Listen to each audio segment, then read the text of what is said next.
Kitunguu saumu ni kiungo muhimu katika kaya nyingi kwenye mapishi. Pia kinajulikana kwa sifa zake za dawa. Kitunguu saumu kina umuhimu sana kutokana na madini yaliyomo ndani yake. Madini hayo ni pamoja na protein, mafuta, wanga, fiber, potassium na calcium. Umaarufu mwingi wa matibabu ya vitunguu ni kutokana na sifa ya allicin iliyomo ndani yake. Madini haya ya sulfur huipa kitunguu saumu harufu yake kali na ladha ya kipekee. Faida ya pili, inaweza kupunguza hatari ya mshtuko wa moyo. Utafiti mwingi umezingatia uwezo wa kitunguu kupunguza hatari ya ugonjwa wa moyo na kusaidia kudhibiti viwango vya cholesterol. Tafiti nyingi zinaonyesha kuwa kitunguu saumu hufanya platelets, chembe zinazohusiana na kuganda kwa damu, zisiwe na uwezekano wa kujikusanya kwenye kuta za mishipa. Hii ina maana kwamba kitunguu saumu hufanya kazi ya kupunguza damu na hivyo kupunguza hatari ya mashambulizi ya moyo.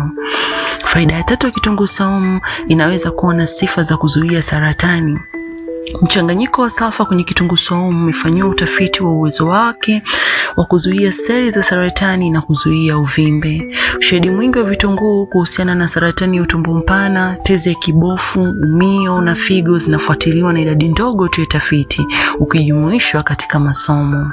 Matokeo yake, athari za vitunguu kwenye saratani bado hazijulikani na tafiti zaidi zinahitajika. Faida ya nne, ina antimicrobial na antifungal.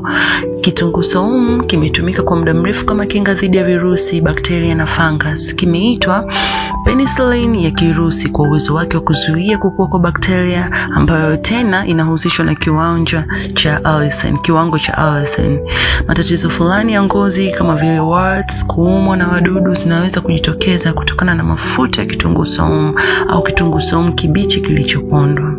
Faida ya tano ya kitunguu saumu, inaweza kukuza afya ya mifupa. Uchunguzi wa wanyama unapendekeza kuwa kitunguu saumu kinaweza kupunguza uwezo wa upoteaji wa mifupa kwa kuongeza viwango vya estrogen kwa panya wa kike. Utafiti kwa wanawake baada ya kukoma hedhi ulipata athari sawa katika dozi ya kila kitunguu saumu kikavu kilichotumiwa. Uchunguzi pia unaonyesha kuwa kula kitunguu saumu kunaweza kupunguza dalili za kuchochea ugonjwa wa yabisi kavu unaozorotesha mifupa ya kiungo. Faida za kiafya za kitunguu saumu ni kama hizo tulizoziona. Lakini pia, kitunguu saumu ni salama kwa kila mtu? Swala la kitunguu saumu huleta wasiwasi katika swala la mzio na ni nadra. Ikiwa unachukua virutubisho vya vitunguu kwa udhibiti wa cholesterol, angalia viwango vyako vya cholesterol kila baada ya miezi 3. Kiwango cha kila siku kinachopendekezwa kwa kitunguu ni kati ya nusu hadi tembe moja nzima kwa siku. Usisahau ku-like, comment na kusubscribe to my YouTube account. Nawapenda sana na asanteni kwa kunisikiliza.